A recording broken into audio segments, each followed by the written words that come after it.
This edition of MacVoices is brought to you by Opsgenie by Atlassian.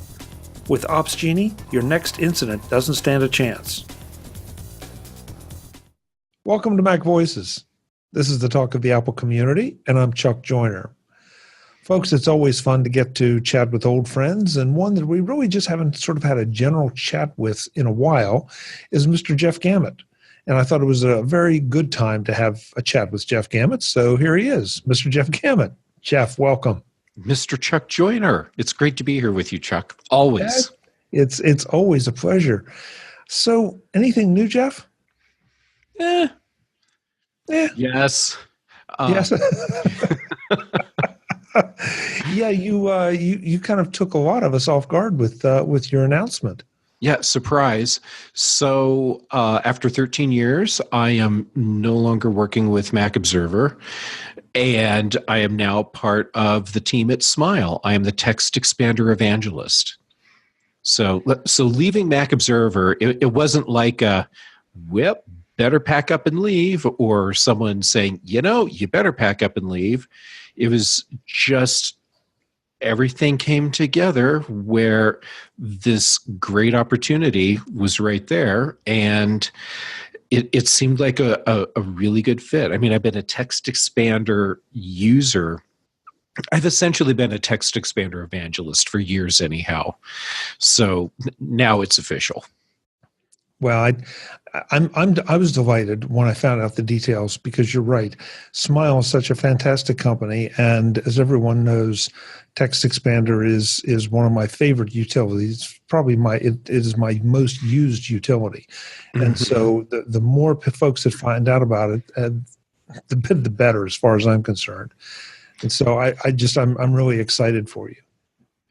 Yeah, TextExpander. It's one of those tools that for me it's been indispensable for years, and I feel like my hands are tied behind my back when I use a computer where I don't have TextExpander, I don't have all my snippets, and I just can't imagine doing what I do every single day without using it.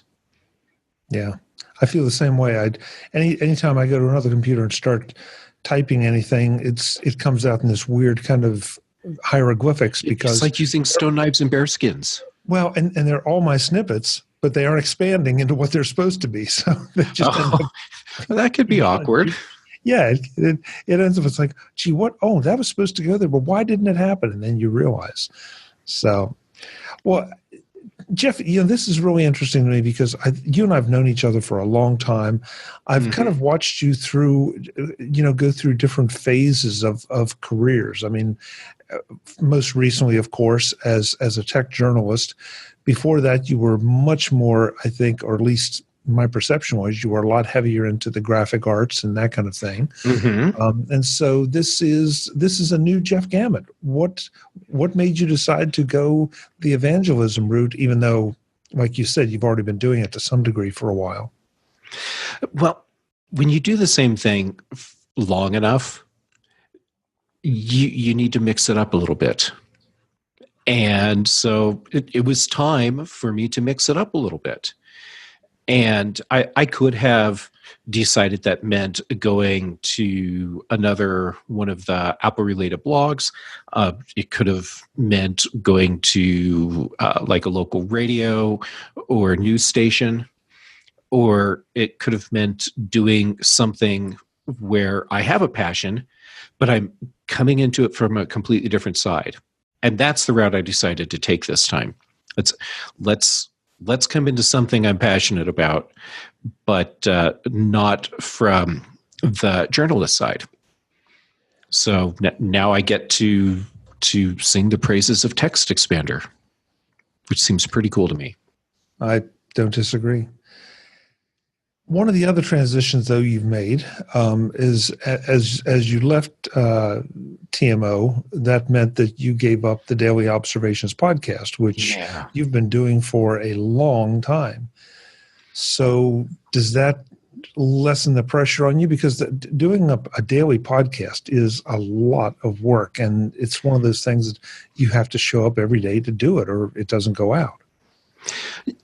It's definitely a change. Not doing a show every single day. I have a workflow that makes it so much easier, and I've worked under a philosophy for a long time of no edits, which really helps. But yeah, not doing daily observations, that's been like the weirdest part out of all of this.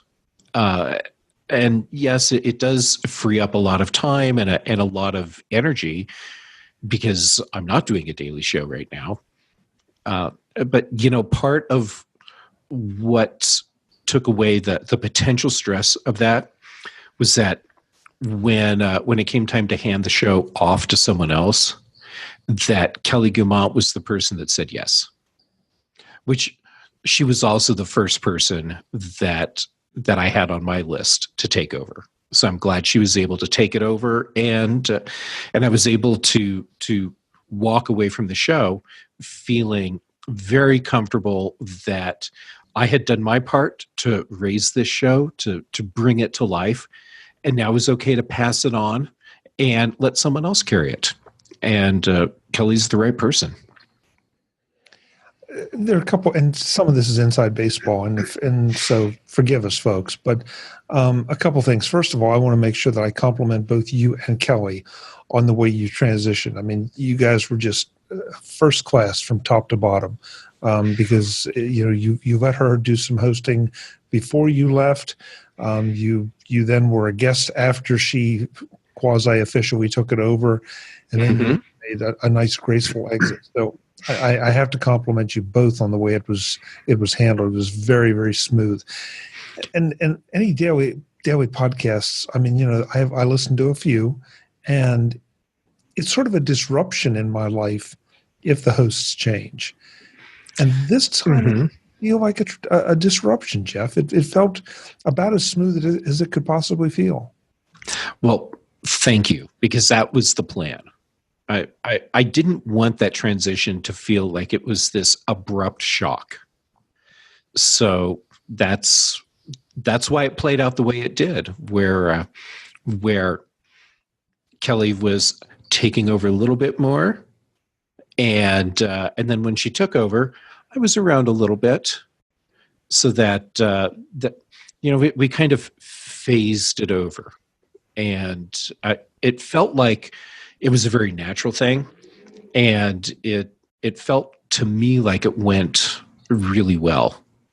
And I love that Kelly didn't feel like she needed to emulate me, and that she could just take the show and make it her own. I mean, it's still what it was, but now it's what it was with Kelly's personality in it. And I think that's great. Yeah. I mean, any show, I don't care, how you do it. It's going to be reflective of the host's personality or the host's style. Oh, of course. That's what it is. So the other thing, though, that strikes me as interesting about this, many of us who do podcasts, we're sort of solo acts. I mean, the podcast is us. We are the podcast. TDO is the Mac Observer's daily observations. It wasn't Jeff Gamet's daily observations. It was the Mac Observer's. And so, maybe more akin to something like a TV show that is being handed off.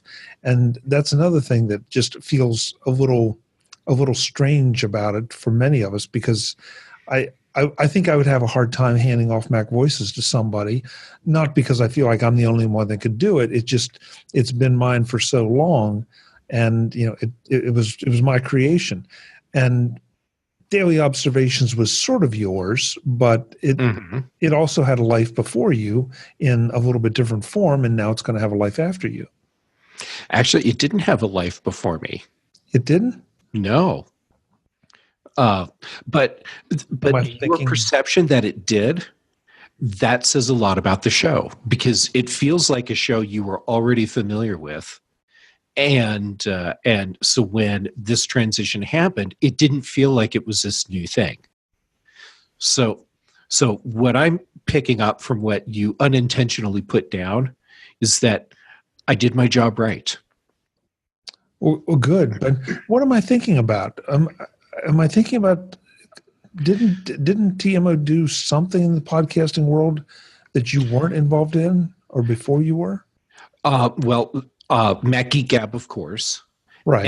and then shortly after Mac Geek Gab, TMO started Weekly Roundup, and that was with Ricky Spiro. And so Ricky did that solo for a little while, and then he roped me in. I'm sorry. He turned to me to make the show more than it was, and then that, after Ricky left, eventually evolved into Apple Context Machine, and then after that, then we decided, there should be a daily show, and let's figure out how to make it happen. And so then that's when Daily Observations happened. Okay, then you're right. I guess I'm confusing those because you were on as you said, you were on those, and it just seems like a smooth transition in my mind because I listened to Apple Context Machine with you and Brian, or up till now it was you and Brian. And I remember back in the Ricky Spiro days too. So I guess that's where I was coming from. But you're right. It feels like something that's kind of always been there. So, thank you. That makes me feel like I really was able to do what I set out to accomplish with the show. Good. So this doesn't mean, though, that you're going to be any less necessarily visible in the community. You'll just be visible maybe from a different angle. Right. And it's not like I won't be participating in the podcast community. Here we are right now. Yeah. So I'll still be around. I'm still going to be sharing my thoughts and opinions and tips and ideas. And the podcast world is a big place, and there's so many opportunities for other shows to happen. I know me. I'm not going to be without a podcast that's just part of my regular routine. And I'm not offering up any teasers or hints right now because honestly there's nothing in the works, but I know me. And this is part of who I am. So there will be something, and when I figure out what it is, I can't wait to tell you. Yes, I know you're not trying to tease us, and so I accept that. But what is it about this medium? What is it about this idea that grabs so many of us? And because I know exactly what you're saying and what it feels like. It would feel like there was an arm missing or something if you weren't doing something like this. I don't think it's our ego. I don't think there certainly is not a lot of adulation. That's not it either. And No. it's certainly not the big paychecks. Nope. So what is it that attracts us to this? I think it has a lot to do with community. And there's this community that you and I are both part of, have been part of for a long time. And the other people in the community that get to be part of this conversation, they don't always get to talk to us in real time, but they get to be part of that conversation. They watch the shows, they listen to the shows, they send emails and tweets and Facebook messages and participate that way. And then when we're out someplace where we can meet all these other people that are our fellow podcasters and the people that are watching and listening to the shows, that conversation carries on, and it helps just kind of make that whole community click together. And I think that's a big part of it. It's not the ego thing. I know for some people, it doesn't matter what space you're in. Of course, there's going to be some ego people, but this is about having a message to share, a community that wants to be part of that conversation. and having a way where we can actually make that happen. That's very well said, and I hadn't thought about it in exactly that sense, but it is a word that comes up frequently on my show, and I know it's come up on the shows you've done. Community. And it's us on one side of the mic, but it's everybody else out there that sometimes they will pick up a mic of their own and start their own, or maybe they'll become part of it, or as you said, through social media. But that's a really interesting thing, and it's not something that probably since the days of Mac user groups that we had that kind of community, and it sort of amplified what Mac user groups were at one point, or Apple user groups. But now you don't need that physicality. You can do it virtually. I have a question for you, Chuck. Have you ever been at a conference or some other event where someone comes up to you and says, "So, Chuck," and they start into a conversation where it feels like it's just half the conversation, like you jumped in the middle, and as they're talking, you realize this is a continuation of a conversation that I had on a show 6 weeks ago, 6 months ago. And they've been waiting for the opportunity to be part of that conversation because they have something that they genuinely want to share. And now this show that you did 6 months ago, it's suddenly alive again because now that conversation is happening again. And you're getting to engage with someone that otherwise wouldn't have been able to talk directly to you because they would have never known if we didn't have shows like this.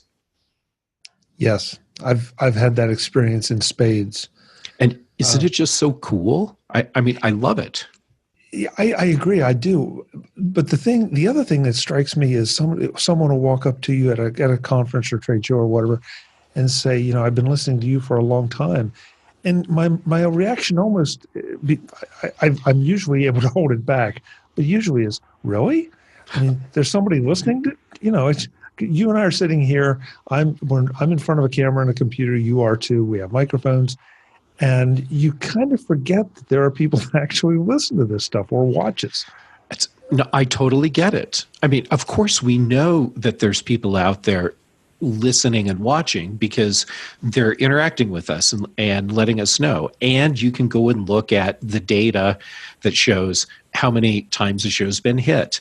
But yeah, when you're someplace and someone says, "So I've been listening to your show for years," and there's that little bit in the back of my head that's like, seriously, someone's actually listening, and they're engaged, and I'm making a difference.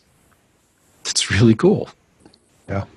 Making a difference is an interesting point, because I think that's something we all want to do. Not sure it has to be like some global important difference, but if we can make a difference in the way somebody uses their machines or that they can accomplish what it is they want to accomplish, if we've influenced that, I'm more than happy. I'm overjoyed. Yep. Because that's one of the reasons I think we do it. Oh yeah, and it's great when someone says that one thing you said, you can't believe the problem you just solved for me. It's really great. And I would imagine you got a lot of that at TMO with certain articles. I mean, oh yeah, I know you all have analytics for which articles are most popular, but sometimes it's those articles that maybe aren't that popular, but they solve one person's problem that has been plaguing them for a long time that makes it so rewarding. Yes, and every now and then I would get an email from someone, and they'd say, "This article that you wrote 8 years ago, it solved the problem that I've been fighting with." And they just happened to find it through a Google search. And to get a thank you from someone for a piece that you wrote 8 years ago because it solved a problem they have today, that's really cool because that thing you wrote so long ago, it's still helping someone. Jeff, the other thing I think that's happened, because I know it's happened for me at the office, there was a time that it was pretty much a one-way thing. You wrote, they read, Mm-hmm. and maybe there was a little bit of email back and forth, but that was it. Now, the word that keeps coming up is collaboration. That I feel like there's so many more opportunities for collaboration, like what you and I have done here, both on on the shows you've hosted and on this show. Is that it's an interview show, and depending on which one of us is on whose show, one is the interviewer and the other is the interviewee. But at the end of the day, it ends up being a bit more of a collaboration, and I think it's also a collaboration with the audience. Mm-hmm. Feel like that to you too? Oh, absolutely. If it didn't feel like a collaboration, then I would think we're doing something wrong. Yeah, you're right. And I don't always think of it in those terms. I don't think we've sit down and really think about what we do. We do our thing. But when you look at it that way, yeah, it is. And we want the audience to collaborate with us through the social media, through comments. It doesn't mean they always have to agree with us, but in fact, they probably seldom do, and that's fine. Yeah, we all that's learn. fine. Yeah, I am totally cool with people disagreeing with me, and I'm totally fine with engaging with them and having a discussion and learning why we're not agreeing on something. And you can learn so much by having a discussion with someone that doesn't agree with you, and it's great. it is, and I think it's becoming a lost art as we see the politics become more and more divisive, and so many things become more and more divisive. People aren't talking to each other; they're talking at each other. Yeah, and there's this growing trend where people aren't interested in a discussion or a discourse. They just simply want to have an affirmation that their belief, their idea is the right one, and it's the only right answer. And that's unfortunate because there are a lot of perspectives, there are a lot of ideas, and there's a lot of room for intelligent civil discussions and arguments in the academic sense, not in the fighting sense. And yeah, you're right. That's becoming a lost art, which is really unfortunate. Yeah. Jeff, would you encourage someone to pick up a microphone and start doing a podcast? Not only would I encourage it, I teach classes on it sometimes. So yes, I would absolutely encourage it. There's an organization in Boulder called Boulder Digital Arts, and they do like evening classes and weekend classes where people can come in and get exposed to something that they might be interested in, whether it's podcasting or digital photography or making a website. And then they can take longer classes where they can go hands-on and really learn a lot more about it. So yeah, I would absolutely encourage people to pick up a microphone and experiment and find your voice and then share your message. I thought I knew the answer, but I wanted to be sure because as the world gets more and more crowded and there's so much noise, finding your own voice is a really great piece of advice.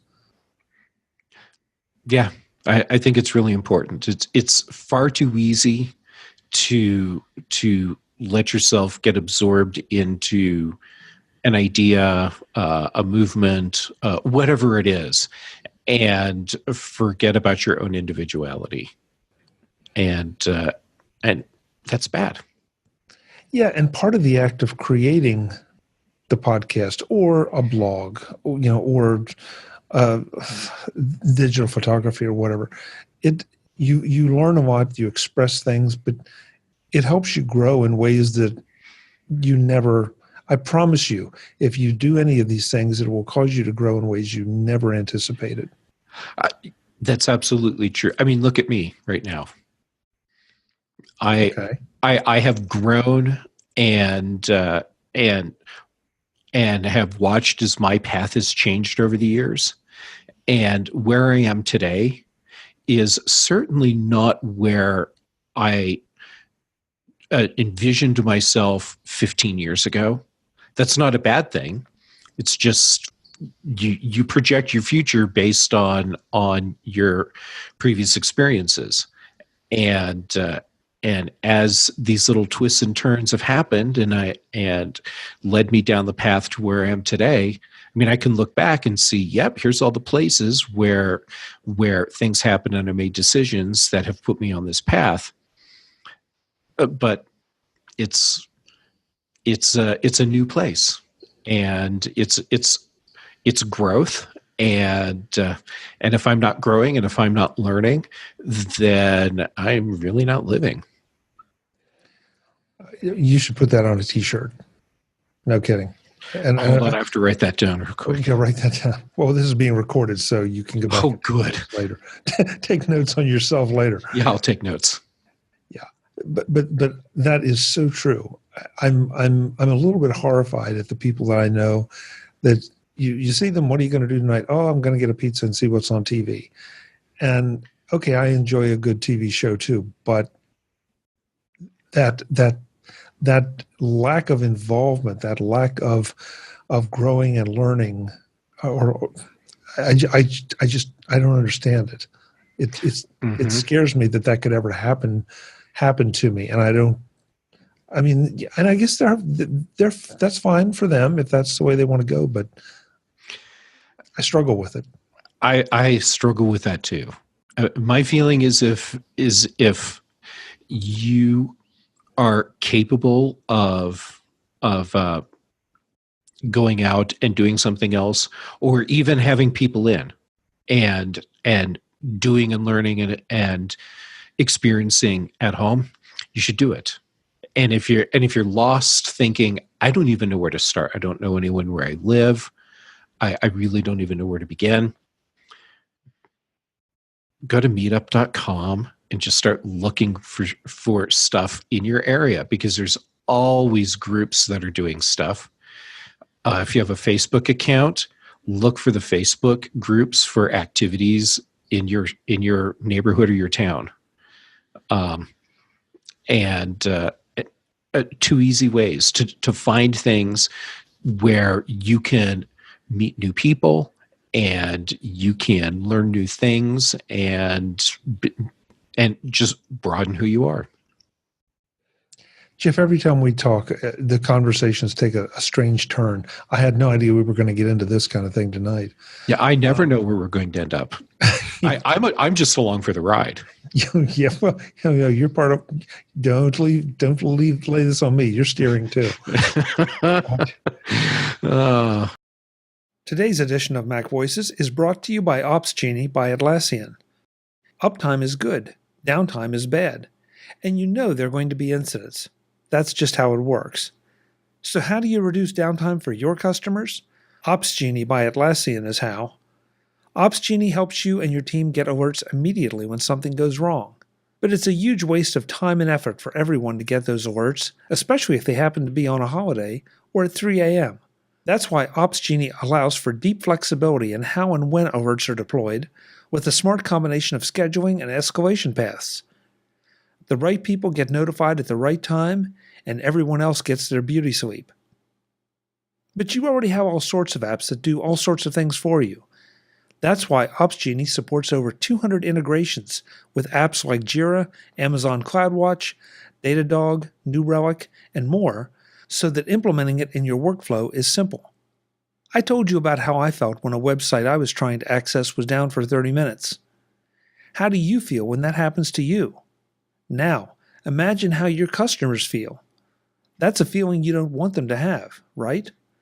That's why you need to visit Opsgenie at opsgenie.com right now and sign up for a free account. No, not a trial account, a free account. Then add up to 5 members of your team, also for free, and find out what Opsgenie can do for you. Opsgenie from Atlassian. Your next incident doesn't stand a chance. Thanks to Opsgenie for supporting this edition of MacVoices. So I want to go back to the new job for a second, though. So Okay.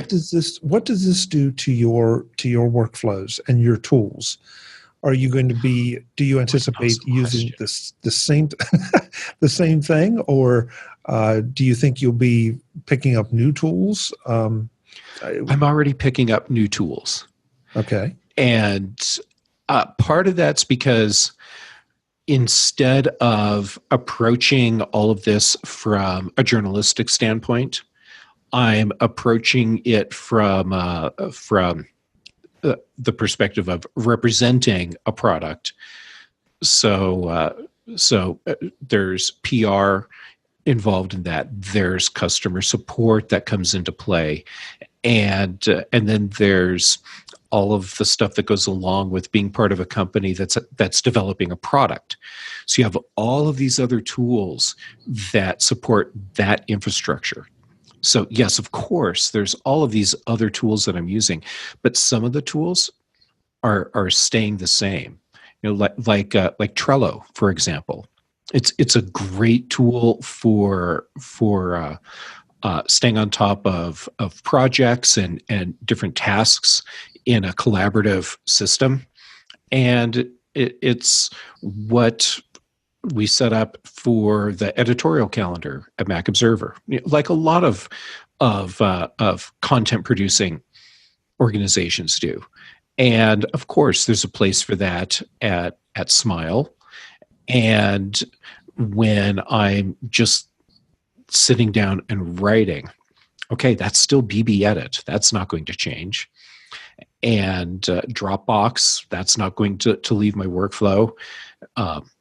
1Password, that will still be part of everything I do. Of course, TextExpander, and I found that the way I'm using TextExpander is already growing and changing, because there are so many things that I can do that hadn't occurred to me from an administrative standpoint, from my own personal workflow standpoint, that really meshes with the things that I'm doing with Smile. So yeah, there's a lot that stays the same, and at the same time a lot that changes.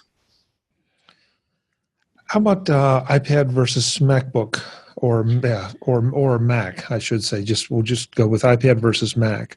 That could change significantly. Okay. And I'm expecting in some ways it will. So when I would go to conferences and other events for Mac Observer, I had to take my MacBook Pro because I was recording a daily show. And it's a daily show where I was going to have some people with me in the hotel room or the sound booth, wherever we were recording. And there were probably people that I was including in the show remotely. You can do that with an iPad, but man, that can just be a pain. It's much easier to do it with a Mac. So from that standpoint, I had to take my MacBook Pro everywhere. With Smile, if I'm not doing something where I have to record a show every day, I may very well be able to do everything else from an iPad Pro, because I can write there. I use Ulysses for that, and it syncs automatically back to my Mac if I need to work with the files there later on. I can use Affinity Photo for image editing on my iPad, and of course that can sync automatically back to my Mac as well if I need to work with content there. The tools that I need for the administrative side of stuff that I'm doing, those are all available on the iPad. So I think it's very likely for many events that I go to now, I can do it with just an iPad Pro. I mean, I can do full-on presentations from creating the event to actually presenting it all on an iPad. Okay. So what I heard in there, though, is that you're focusing on when you're away from your desk, when you're away from home. How about home? Do you think that there's going to be as much of a transition potentially? When I'm sitting at my desk, at least for now, my Mac will still be the main tool. And that's because when I'm sitting at my desk, it's nice to have my full-size mechanical switch, Matthias Tactile Pro keyboard that I'm working with, my pointing device of choice. When I'm at my desk, it goes back and forth between using a Kensington Orbit and a Wacom tablet. And I've got a 34-inch screen, so I can have a lot of stuff open, and or work on something in a really big window.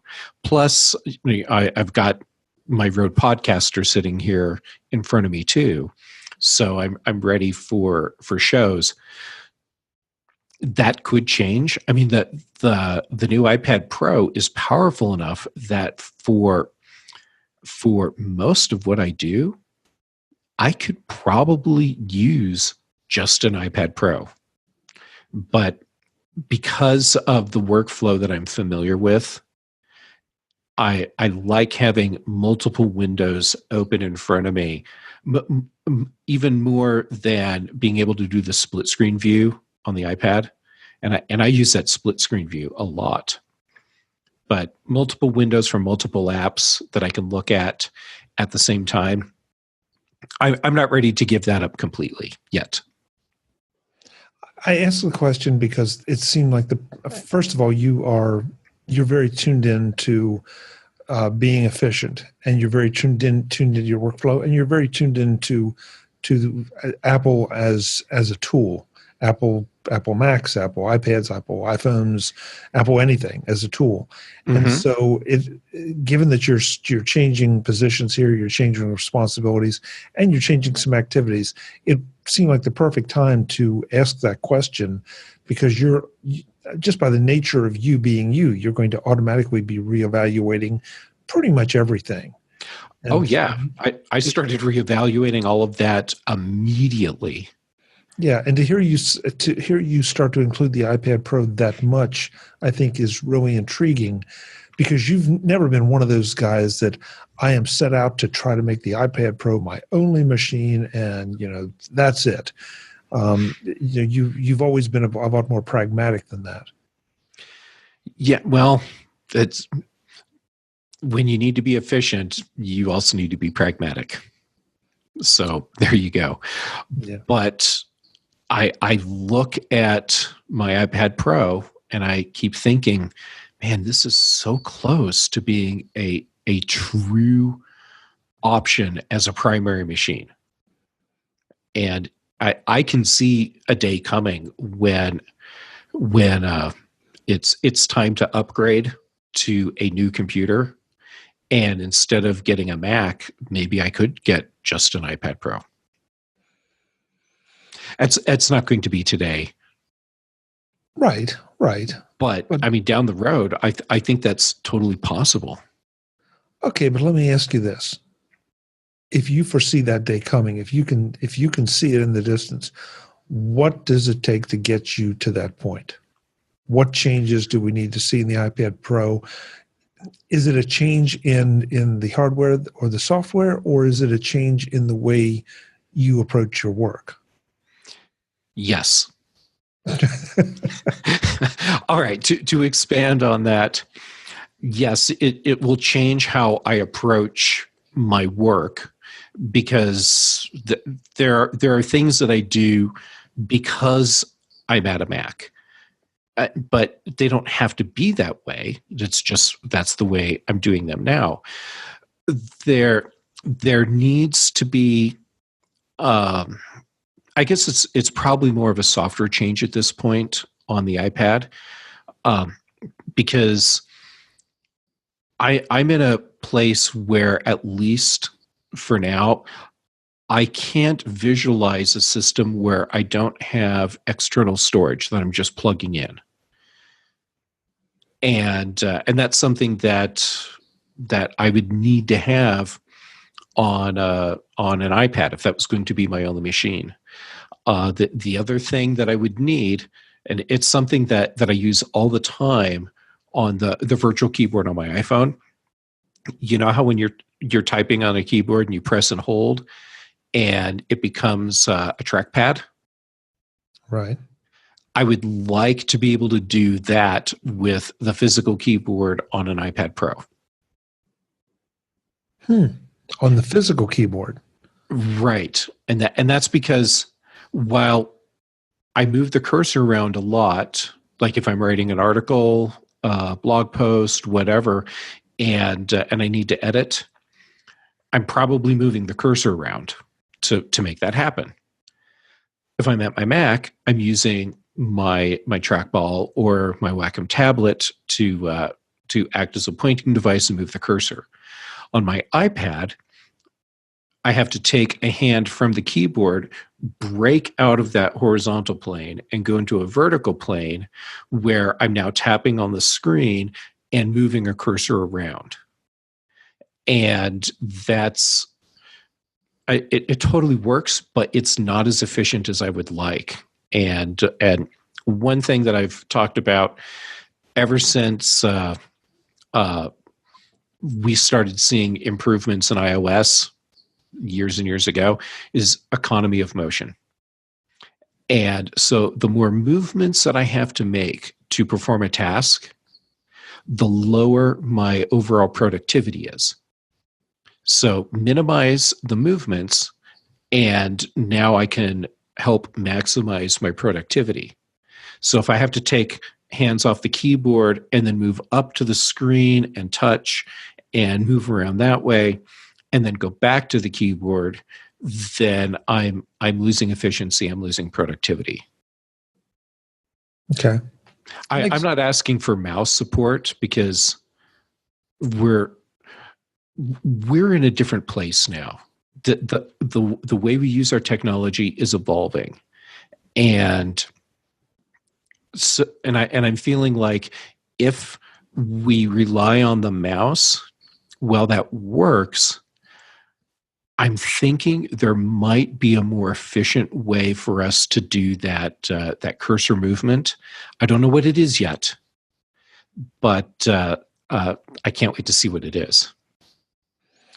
And see, that's where I think the trackpad comes in and works so well, because you're right. I'm not moving from this plane to that plane. Mm-hmm. I'm on the same plane. I'm just shifting directions. And in many cases, you don't even have to take your fingers off the keys. Right. Correct. Every time your fingers come off your keyboard, you've lost efficiency and you've lost productivity. I might debate that with you depending on the program, but okay, bring it on. No. As a general rule, I see what you mean. I mean, there's some. Let's face it. There are a lot of things you do that are not keyboard oriented, unless you're looking at it as just that all you do is text entry, and that's not you at all. Because if you're in Photoshop, and you're working with a graphics tablet, then yes, of course, your hands are on the tablet, not the keyboard. But right. For general activity, anything you can do without touching a stylus or a mouse or a trackpad is something that will be more efficient. Yeah, it's kind of funny when you think about it, because the most efficient tool we have for interacting with computers today is technology that's so old that it's based on typewriters. Well, that's because, I guess that's because, it's the written word or. Sure. But look at our keyboard layout. It's designed to intentionally slow us down, because if you type as fast as you really can on old mechanical typewriters, when those keys are flying up, they can get bound up. So we have the QWERTY keyboard to slow our hands down. And wasn't that the basis of the Dvorak keyboard, that you can type faster? Am I making that up? Okay. I believe that's correct. Yeah, I thought so. I never tried to learn that. It would be an interesting experiment at this point to go back, now that we have the technology we do, to see what difference that would make. Yeah. Okay, there's an experiment for both of us to try. Great. I wonder when we'll get around to it. I'll put it on my to-do list, my very, very long to-do list. You and me both. Okay, so the last and most important question about the new job. Mm-hmm. Do you have to wear pants while doing it? I probably shouldn't stand up right now. I'd appreciate it if you didn't stand up. The funny thing is, no one has addressed that with me. Hello, Greg. So maybe it's easier to ask forgiveness than permission in this case. Maybe funny. I expected at some point, even if it was done as a joke, someone was going to say, "Okay, now Jeff, as part of the dress code, we have to talk about pants." Yeah. They missed their opportunity. They totally did. That's okay. They now they'll know for the next time they have to onboard someone. Well, hopefully they won't see this interview, so it won't become an issue for a little while. Yeah. Well, yeah. If I get a message from Greg in a couple days, we'll know. Yeah. Well, Jeff, look, you're always welcome here anytime. If you have something you want to say and you can't find another platform to say it, just call. You're always welcome. You're the best. And I'm not saying that just to say it. Chuck, it's true. I've been so lucky to have been able to call you a friend for so many years and to know that I get to continue calling you friend for, well, I guess until the sun burns out. And that's awesome. That's one of the other great things about being in this community. I have been able to meet so many amazing people that have had such an amazing and profound positive impact on my life. And Chuck, you are absolutely on that list. Well, thank you, Jeff. I appreciate that. But I feel the same way about you, about so many of the people that we both call friends. It is truly an amazing community. Yep. I can't think of another community I'd rather be part of. So one last thing, though, and seriously, how do people reach out to you? How do they connect with you, whether it's as Jeff Gamet, or whether it's as Jeff Gamet, TextExpander Evangelist?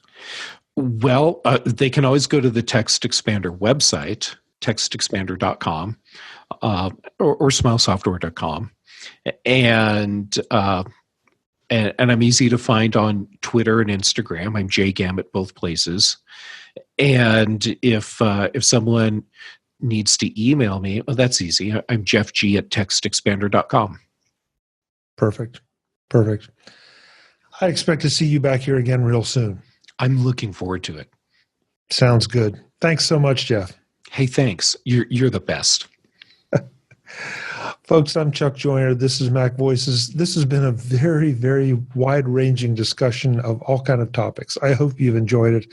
I certainly have. Until the next time, and as always, thanks for watching.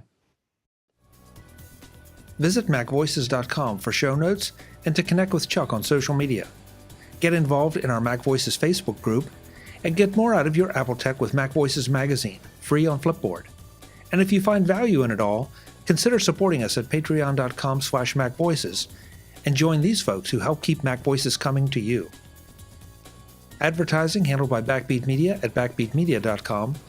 Bandwidth provided by CashFly at cashfly.com.